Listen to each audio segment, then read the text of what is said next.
Welcome to whistle.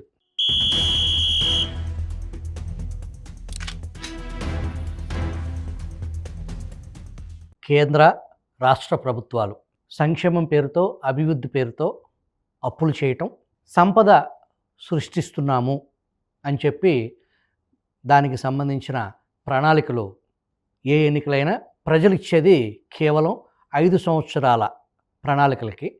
కానీ పాలకులు మాత్రం 25 సంవత్సరాలు, 50 సంవత్సరాలు ప్రణాళికలు అనే ప్రభుత్వ విధానాలని వాళ్ళ విధానాలుగా ప్రకటించేదానికి ప్రాతిపదిక ఏంటి? దానికి సంబంధించిన నిజమైన రీసెర్చ్ అనేది ఉందా? ఏంటి ఆ హేతుబద్ధత? ప్రభుత్వాలు నడిపే పాలసీలు తయారు చేసే అధికారులు కానీ, రాజకీయ నాయకులు కానీ, అధికారంలో ఉన్నవాళ్ళు చెప్పే మాటలకి, గ్రౌండ్లో జరుగుతున్న వాస్తవ పరిస్థితికి, ఈ దేశ భవిష్యత్తుకి జరగబోయే పెను ముప్పు ఏంటి అనేది టోటల్గా ప్రస్తుత 75 సంవత్సరాల స్వతంత్ర భారతదేశ చరిత్ర ఇప్పటి వరకు ఏం జరిగింది, ఇక ముందు జరగబోయేది ఏంటి, పాలకుల పాలసీలు ఏ రకంగా ఉన్నాయి, దానికి శాస్త్రీయత ఎంత అనే దానికి సంబంధించి సామాజిక శాస్త్రవేత్త, విశ్లేషకులు డాక్టర్ నాగులపల్లి భాస్కర్రావు గారు మన స్టూడియోలో విజిల్ ప్రేక్షకులతో ముచ్చటించడానికి ఉన్నారు. నమస్కారం సార్.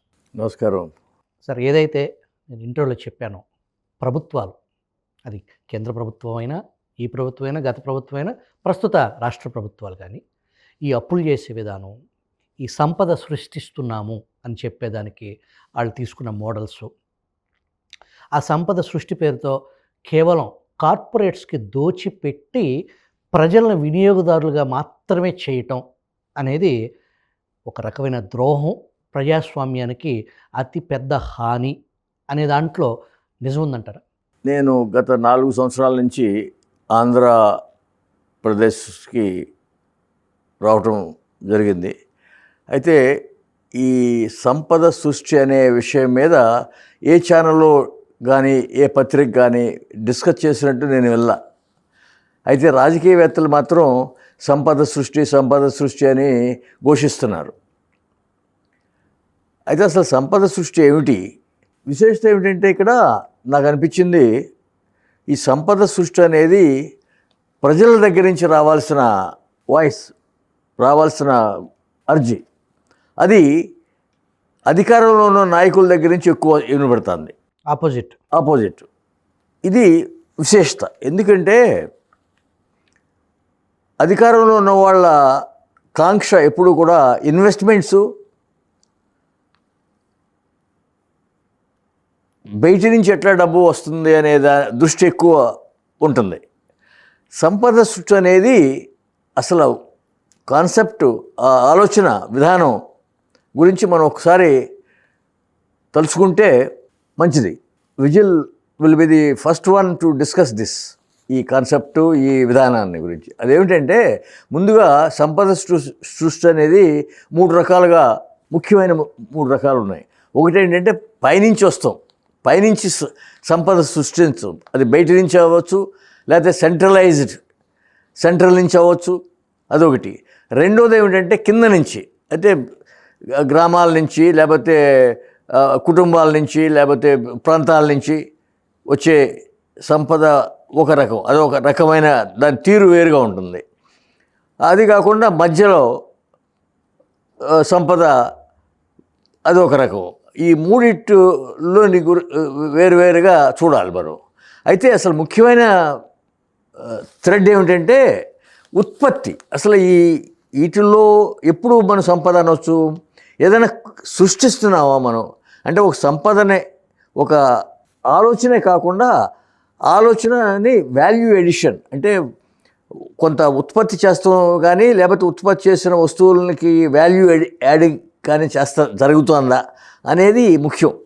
ఇప్పుడు మనం జరుగుతుంది ఏమిటంటే, దేశంలో జరుగుతుంది ముఖ్యంగా సంపద సృష్టి అనేది మీద ధ్యాస పెట్టి పెద్ద పెద్ద అంకెలు చూపిస్తున్నారు దేశంలో. రాష్ట్ర ప్రభుత్వాలు కానీ, దేశ ప్రభుత్వం కానీ చెప్పేది చేసేది అదే, అంతవరకే. అయితే దీని ప్రభావం ఏమిటనేది మనం వాళ్ళు చెప్పపోవటం ఒకటి, రెండోది మన విశ్లేషణలో కూడా అది రాటల్ల, అది ప్రజలకు తెలియజేయాల్సిన అవసరం చాలా ముఖ్యం. ఇదేమిటంటే సంపద ఎప్పుడు అంటామంటే ప్రజల్ని ఇన్వాల్వ్ చేసినప్పుడు, లేకపోతే ప్రజలు దాంట్లో పాల్గొన్నప్పుడు, భాగస్వాములు అయినప్పుడు సంపద సృష్టి యొక్క అర్థం ఉంటుంది. ప్రజలు భాగస్వాములు కానంత వరకు సంపద సృష్టి యొక్క ప్రాముఖ్యత ఏముంది? ప్రాముఖ్యత limited to government are to individuals. ఇప్పుడు మీరు గమనిస్తే గత 10 సంవత్సరాల నుంచే కాకుండా గత 1-2 శతాబ్దాల గురించి చాలా అంకెలు మనకి ఉన్నాయి అథారిటేటివ్గా. ఒకటి, వ్యత్యాసాలు, దేశంలో మనకు కనపడుతున్న వ్యత్యాసాలు. ధనికులు 1% ఆఫ్ పీపుల్ 1% 44% వెల్త్ని ఓనింగ్ ఆర్ పోగుపడుతుంది. ఇది ఒక విషయం. దీని గురించి చెప్పాల్సింది చాలా ఉంది, నేను పూర్తిగా చెప్పట్లేదు. రెండోది ఏంటంటే మనకి ఎన్నో అంకెలు పార్లమెంట్లో కూడా చెప్పారు. ఇది ఎంతోమంది ఎంతో మిలియన్లు సంపాదించి సంపద సృష్టించిన వాళ్ళు దేశాన్ని వదిలిపెట్టి బయటికి వెళ్ళిపోవటం. 2300 మంది మిలియనీర్స్ సంపద సృష్టించి దేశాన్ని వదిలిపెట్టి వెళ్ళిపోయారు. ఆ వలస ఇంకా కొనసాగుతూనే ఉంది. ఇంకా ఎంతోమంది లైన్లో ఉన్నారు. అంటే ఏమిటి దాని అర్థం? సంపద సృష్టి వలన దేశానికి లాభం కలుగుతుందా, ప్రజలకి లాభం కలుగుతుందా, ప్రజలు ఏమైనా భాగస్వాములు అయ్యారా, వాళ్ళ జీవన శైలిలో ఏమైనా మార్పులు వచ్చాయా, ఎట్లాంటి మార్పులు వచ్చాయి, దేశంలో శాంతి సౌభాగ్యాలు అనేటువంటివి ఏమన్నా పెరిగినాయా, మార్పు వచ్చిందా అనేది కదా మనం చూడాల్సింది. ముఖ్యమైన సంపద యొక్క పరమావధి అదే కదా. మరి అది లేనప్పుడు సంపద సృష్టి అనేది నామకావాస్త. ఆ సంపదలో ప్రజా ప్రయోజనం ఉందా లేదా అనేది చూడాలి. ఇంకోటి ఏమిటంటే సంపద అనే దానికి ఒక వాల్యూ ఉండాలి. అది వాల్యూ ఏమిటంటే గ్రాటిట్యూడ్. సంపద సృష్టించిన రైతులు ఉన్నారు, ఎగ్జాంపుల్ చెప్తున్నాను. రైతులు సంపద సృష్టించే వాళ్ళే కదా. మరి వాళ్ళు ఎంతవరకు గ్రాటిట్యూడ్ చూపిస్తున్నాం వాళ్ళకి? గ్రాటిట్యూడ్ అంటే వాళ్ళ కృతజ్ఞతాభావం అనేది ప్రజల్లోనూ ప్రభుత్వాల్లోనూ లేకపోతే శాంతి సౌభాగ్యాలు ఎక్కడి నుంచి వస్తాయి, ఎట్లా వస్తాయి ఆలోచించాల్సిన విషయం. అంటే ఎంతసేపు అసూయ, ద్వేషాలు ఎట్లా వస్తాయి, ఎట్లా పెరుగుతున్నాయి, ఎందుకు పెరుగుతున్నాయి? ఇదే కదా కారణం. ఏది కారణం? ఈ సంపద సృష్టిస్తున్నాం అనే పేరుతో వ్యత్యాసాలు పెరుగుతాం, కాన్సన్ట్రేషన్ అవటం వలన దేశంలో ఒక అశాంతి వాతావరణంకి దోహదం చేసినట్టు అవుతుంది. భారతదేశం ఆర్థిక వ్యవస్థ మొత్తం ప్రపంచంలోనే అతిపెద్ద ఆర్థిక వ్యవస్థ. అన్ని దేశాలని తలదన్నే 1, 2, 3 ఆ ప్లేస్లు అని చెప్పేసి ఒకదంపుడు ఉపన్యాసాలు. ఒక పక్క రాజకీయ నాయకులు, పాలకులు, మరొక పక్క ఈ పేద ధనిక తారతమ్యం విపరీతంగా పెరిగిపోతుంది. ఈ పెరిగిపోయేదాన్ని రాజకీయ నాయకులు ఉద్దేశపూర్వకంగా ఆ గ్యాప్ను పెంచి వాళ్ళ రాజకీయ లాభం కోసం ఉద్దేశపూర్వకంగా చేస్తున్నారంటారు. అట్లా కనపడతా ఉంది క్లియర్గా. మనం మీకు ఇంకొక కొత్త ఉదాహరణ, ఇప్పుడే గత నెలలో దావోస్లో ఈ అగ్రరాజ్యాలు, అన్ని రాజ్యాలు, మన రాష్ట్రం మన దేశం నుంచి కూడా నాయకులు అటెండ్ అయ్యారు. అక్కడ చివరి రోజుల్లోనే IMF, ఇంటర్నేషనల్ మానిటరీ ఫండ్, అంటే దేశాలకి ఆర్థిక పాలసీలని నిర్ణయించేది, సలహా ఇచ్చే సంస్థ. దాంట్లో మీరు ప్రవేశం ఉందా? మీకు ఏదన్నా దాంట్లో పనిచేసిన అనుభవం? దాంట్లో నేను పనిచేయలేదు, కానీ దాంట్లో పనిచేసిన వాళ్ళు నాకు తెలుసు. వాళ్ళతో నేను డిస్కషన్ చేస్తూ జరిగింది. అయితే వాళ్ళు కొన్ని విషయాలు బయటపెట్టారు. అదేమిటంటే ఇదే వ్యత్యాసాలు పెరగడానికి కారణం ఈ సంపద సృష్టి అనే పేరుతో కాన్సన్ట్రేషన్, సెంట్రలైజేషన్, వికేంద్రీకరణ బదులు సెంట్రలైజేషను జరుగుతుంది అనేది ఒకటి. రెండోది భాగస్వాములు అవ్వట్లేదు. ఇప్పుడు మనకి ఎగ్జాంపుల్స్ ఉన్నాయండి, దీనికి అద్భుతమైనటువంటి ఎగ్జాంపుల్స్. మన దేశం ఎంత గొప్ప దేశం అంటే, మనం ఇంతకు పూర్వం చాలామంది నాయకులు, ప్రభుత్వాలు మనకి నిరూపించినాయి ఈ భాగస్వామ్యం అంటే ఏమిటి, ఈ సంపద సృష్టి అంటే ఏమిటి అనేది. ఎగ్జాంపుల్ చెప్తాను మీకు. గుజరాత్ రాష్ట్రంలో డైరీ డెవలప్మెంట్, పాల ఉత్పత్తి ద్వారా ప్రతి కుటుంబంలోనూ ఉత్పత్తి ఉంటుంది. ఇది ప్రభుత్వం కాదు, ప్రభుత్వానికి సంబంధం లేదు. యాక్చువల్గా ఆర్థిక స్వావలంబన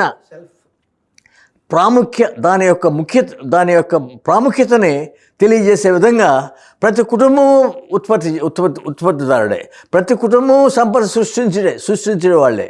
అయితే ఆ సంపద సృష్టించడం ఇంకొకళ్ళు కష్టపెట్టి కాదు, ఇంకొకళ్ళ అసూయకి కారణం కాదు, సహకారంతో. దాంట్లో ముఖ్యమైన పాయింట్ ఏమిటంటే కాంపిటీషన్ ద్వారా కాదు, సహకారం ద్వారా, సహకరించుకుంటం ద్వారా, కోఆపరేటివ్ ఫెడరేషన్ సహకరించుకుంటం ద్వారా. అట్లాగే మన ప్రాంతంలో ఇప్పుడు కూడా ఈ మధ్య ఇప్పుడు కూడా నేను మొన్న వెళ్ళాను, కృష్ణా మిల్క్ కోఆపరేటివ్ యూనియన్ వాళ్ళు ఎంత అద్భుతంగా సంపద సృష్టిస్తున్నారు, నలుగురితో పంచుకుంటున్నారు, నలుగురిని సంపద సృష్టించకారులుగా మారుస్తున్నారు. ఇప్పటికీ ఆ పాడి అనే దానికి సంబంధించి భర్త వ్యవసాయమో ఉద్యోగమో ఇంకోటో అయినా సరే ఇది నిలకడగా వచ్చే ఆదాయం కాదు. ఈ పాల డబ్బులతో పిల్లల చదువులు, ఫీజులు కట్టిన తల్లులు ఎందరో ఉన్నారు. అయితే వాళ్ళని గుర్తించామా? వాళ్ళకి ఇవ్వాల్సిన గౌరవం కానీ, వాళ్ళకి ఇవ్వాల్సిన అటువంటి రికగ్నిషన్ ఏమన్నా ప్రభుత్వాలు కానీ, సమాజం కానీ ఏమైనా ఇస్తుందా? వాళ్ళని కదా మనం ముఖ్యంగా ఎక్స్పాండ్ చేయాల్సింది. అట్లాగే నాకు ఇంకొక వ్యక్తి గుర్తొస్తాడు, బివి రావు అని, బి వెంకటేశ్వరరావు. ఆయన పౌల్ట్రీ, ఆయన కోడిగుడ్డు ద్వారా సంపదను ఎట్లా సృష్టించాలో నిరూపించాడు. ఆయన 30 రూపాయల జీతంతో కోళ్ళ ఫారాన్ని మెయింటైన్ చేసే అటెండర్గా నుంచి మొదలుపెట్టి అద్భుతాన్ని సృష్టించాడు. మీకు ఢిల్లీలో పర్సనల్గా అత్యంత సన్నిహితుడు. పర్సనల్గా కాదు, నేను ఆయనకి చాలా సలహాలు ఇచ్చాను. నా సలహాలు ఆయన కొన్ని చాలా వరకు చూశాడు. నేను ఆయన ఎట్లా ప్రగతిని సాధించాడు, ఆయనలో ఉన్న కాంక్ష, నలుగురు సహాయపడాలి, నలుగురిని అభివృద్ధి చేయాలి, నేనే కాదు నాతో పాటు ఇంకా 10 మంది దేశంలో మన ఆంధ్ర తెలంగాణనే కాకుండా దేశం మొత్తం మీద ఒక రెవల్యూషన్ తీసుకొచ్చాడు ఆయన. ఒక్కడో ప్రభుత్వం ఆయనకి ఎన్నో రకాలుగా ఆపడానికి ప్రయత్నిస్తారు. ప్రభుత్వం ఆపాలని కాదు, ప్రభుత్వంలో కొంతమంది వ్యక్తులు, ఇంట్రెస్టెడ్ ఇండివిజువల్స్ ఆ ఈర్ష్యతో బాంబేలో 4 ఫ్యామిలీలు ఉండే. ఆ ఫ్యామిలీల గురించి నేను చెప్పను. ఆ 4 ఫ్యామిలీలు ఈ కోడిగుడ్డు తయారు చేసే వాళ్ళని ఎట్లా అణచివేతకు ప్రయత్నించారు. ఈయన నెక్కని నేషనల్ ఎగ్ కోఆర్డినేషన్ కమిటీ అని పెట్టి కోఆపరేషన్ ద్వారా సహకరించుకోవడం ద్వారా, కేవలం సహకారం ద్వారా ప్రతి ప్రాంతంలో ఉన్న కోడిగుడ్డు ఎవరు ముఖ్యులు, కోడిగుడ్డు వాళ్ళు మహిళలు, వాళ్ళందరికీ వాళ్ళు సహకరించుకున్న మహిళలు. ప్రభుత్వాల మీద ఆధారపడిన వాళ్ళు కాదు, ప్రభుత్వం సహకరించిన వాళ్ళకి. వాళ్ళు ఎంతో ప్రాధాన్యపడినా కానీ ఆ ఫీడ్ అనేది ఉంటుంది, ఫీడ్ ఎక్కువ ఖర్చు అయ్యేది వాళ్ళ ఫీడ్. వాటిని తగ్గించమన్నా ధర తగ్గించడం చాలా కాలం. సో చెప్పేది ఏమిటంటే, సంపద సృష్టి అనేది ప్రభుత్వాలే కాదు, ప్రజల దగ్గర నుంచి ప్రజలకి కూడా అదే నిజమైన సంపద సృష్టి అనేది. అప్పుడే శాంతి సౌభాగ్యాలుతో సంపద. అంతేగాని ఒకళ్ళు అసూయ, ద్వేషాలు ద్వారా వచ్చే సంపద నిలవదు ఎక్కువ కాలం. అది తాత్కాలికమైన ఆలోచనలతో జరిగేటువంటి కాన్సెప్ట్ అవుతుంది. అది గ్రహించాలి. ఈ అసమానతలని, సమాజంలో పెరిగిపోతున్నటువంటి అసమానతల్ని తగ్గించాలంటే ఈ సంపద సృష్టి అనే దాన్ని గురించి వివరించాలి, ప్రజలకి తెలియజేయాలి. ఇప్పుడు ఏదైతే బివి రావు గారు ఎగ్ స్ఫూర్తి ఆయన సహకారం అనేదానికి సంబంధించి ఈ లిగ్జిత్ పాపడ్ గురించి కూడా ఇంకా పాపటే కాదు, ఇంకా ఉన్నాయి చెప్పాల్సినవి. మీకు అనకాపల్లిలో ఒకప్పుడు బెల్లాన్ని పండించిన బెల్లాన్ని పాకం బట్టి బెల్లం చేసే అనకాపల్లి వరల్డ్ క్యాపిటల్ జాగరీ మార్కెట్కి చెప్తే నమ్మరు.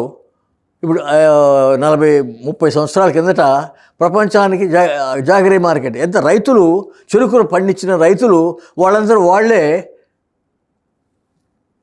బెల్లాన్ని చేసి సహకరించుకుని ఒకరికొకళ్ళు. ఇది ఒక రైతు చేయలేడు, 10 మంది కలిసి సంపద సృష్టించారు. మీరు అట్లాగే ఖాదీ ఇండస్ట్రీ, మన పొందూరు ఖాదీ ఎందుకు ఫేమస్ అయింది? పొందూరు ఎగ్జాంపుల్ అండి. 35 గ్రామాలు పొందూరు ఖాదీ అంటే పొందూరు ఖాదీయే కాదు, దాని స్టోరీ కనుక మీరు వింటే విచిత్రం అండి. ప్రభుత్వం ఎంత సహకరించకపోయినా సంపద సృష్టిస్తున్నారు. సహకరించకపోయినా ఇప్పుడు కూడాను ఇంత కష్టాలతో వచ్చినా కానీ ఈరోజు కూడా పొందూరు ప్రాంత గ్రామాలు దాదాపు 30, ఇదివరకు ఇంకెక్కువ ఉండేవి, మగ్గాలు ఎన్నో ఉండేవి. వాళ్ళందరికీ వాళ్ళు సహకరించుకుని గాంధీ గారు దీని పేరు చెప్పడం వల్ల ఈ పొందూరు ఖాదీ అనే దానికి పెద్ద పేరు వచ్చింది, ప్రపంచంలోనే పేరు వచ్చింది. ఇప్పుడు కూడా వాళ్ళు చేయలేకపోతున్నారు, వాళ్ళు నేయలేకపోతున్నారు. డిమాండ్ ఇంకెక్కువ ఉంది, చాలా ఉంది. అట్లా ఈ సూరత్ ప్రాంతంలో ఒక పాపడ్ అంటే అప్పడాలు చేసే ఒక అమ్మాయి నలుగురిని మన గ్రామాల్లో జరిగేది ఇదే కదా. ఒడియాలు పడతాం కానీ ఎట్లా పడుకుంటారు, నలుగురు మహిళలు కలిసి పని చేసుకుని దాని నుంచి సంపదను ఎట్లా సృష్టించవచ్చు. సంపదనే కాదు, ఒక సందేశాన్ని ఎట్లా పంపొచ్చు. మనకి ఇంకా ఉన్నాయి ఎగ్జాంపుల్స్. అమలాపురంలో ఎగ్జాంపుల్స్ ఉన్నాయి, వేరు ప్రాంతాల్లో వేరు ఎగ్జాంపుల్స్. అయితే వాటిని గురించి చేయాల్సినటువంటి సహకారం కానీ, సంపద అంటే ఏమిటో మనం బయట నుంచి వచ్చేయి, లేకపోతే బయట నుంచి తెచ్చేయే సంపద కాదు. సృష్టించే ఉంటే మన గ్రామాల్లో మన ప్రజలు వాళ్ళ కృషి వలన, వాళ్ళ కోఆపరేషన్ వలన జరిగేదే నిజమైన సంపద, అదే నిలిచే సంపద. అప్పుడే మనం శాంతి సౌభాగ్యాలతో వెలసిల్లుతాం అనేది ఎక్కడ మాట్లాడినట్టు ఎవరు చెప్పినట్టు నేను వినలా. మీరు చెప్పండి, అది అట్లాంటిది జరుగుతుందా అనేది. ఈ గ్యాప్ పెరగటం మూలాన ధనిక పేద మీరు చెప్పిన 1% దగ్గర బిలియన్స్ ఆఫ్ డాలర్స్ సంపద పోగుపట్టడం, ఇంకొక పక్కన సగం దేశం ఒంటిపూట కూటికి కూడా నోచుకోలేని పేదరికంలోకి నెట్టబడటం, ఇది పూర్తిగా దేశ పాలకుల వైఫల్యం. ఒక పక్క దీని నుంచి బయటపడాలంటే ఈ జరగబోయే నష్టం ఎంత తీవ్రంగా ఉండబోతుందంటారు? ఇది తీవ్ర సమస్య. దీని గురించి ఎవరు మీరు సుభాకర్ గారు మీరు అడిగిన ప్రశ్న దేశంలో ప్రతి ఒక్కళ్ళు వేసుకోవాల్సిన ప్రశ్న. ఇది ఎందుకు మన పత్రికలు కానీ టెలివిజన్ ఛానల్స్ కానీ మన ప్రభుత్వంలో మనం ఇంతమంది ఎన్నుకుంటున్నాం, వీళ్ళు ఏం చేస్తున్నారు, వీళ్ళు ఏం డిస్కస్ చేస్తున్నారు అనేది ఒకసారి ఆలోచించుకుంటే మనకు కొద్దిగా గంభీరంగా ఆలోచించాల్సిన విషయం, గంభీరంగా మనం మాట్లాడుకోవాల్సిన విషయం. దాన్ని ఒక్క నిమిషంలో పార్ట్ ఆఫ్ ది కాదు, అదొక సబ్జెక్టుగా మనం డిస్కస్ చేయాలి.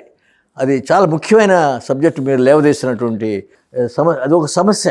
ఇంకోటి ఏంటంటే దీంట్లోనూ ఆర్గనైజేషన్, ఎట్లాంటి ఆర్గనైజేషన్ ఉండాలి. ఇప్పుడు కృష్ణా మిల్క్ ఉందని చూస్తారా, అదొక యూనియన్.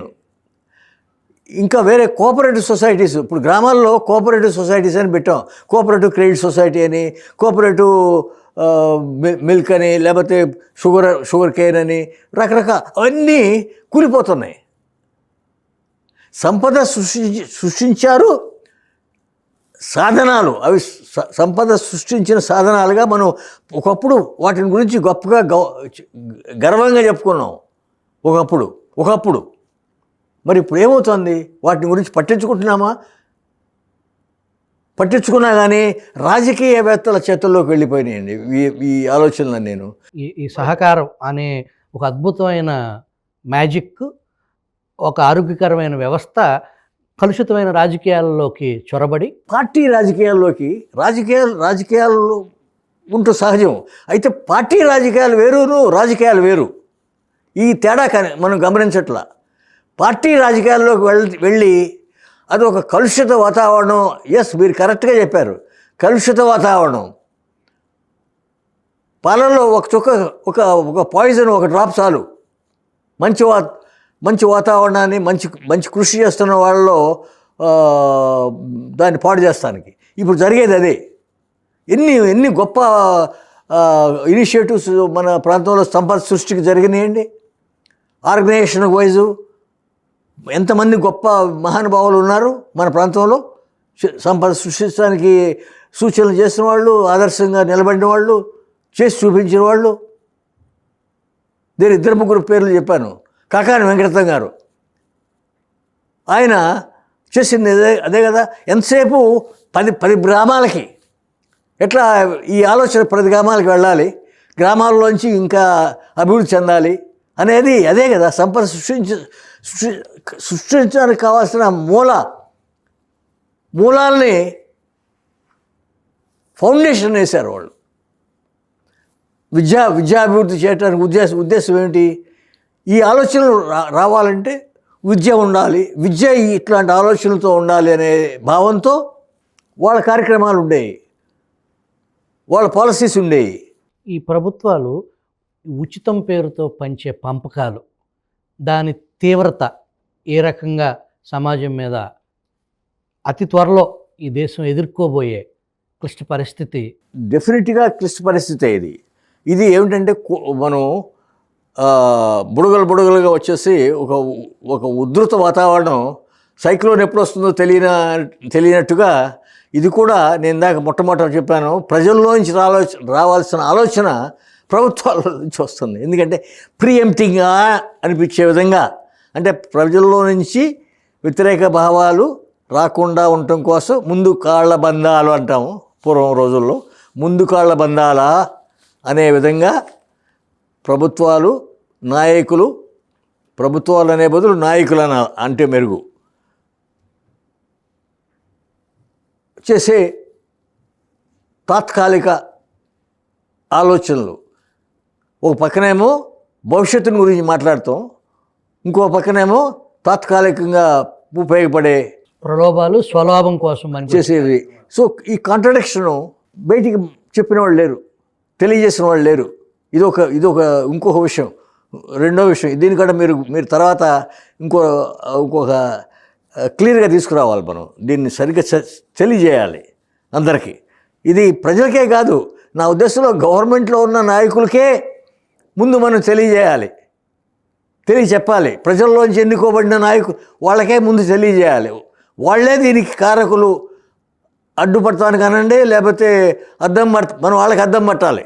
వాళ్ళకి అర్థమయ్యేలాగా ముందు వాళ్ళు అర్థం చేసుకోవాలి.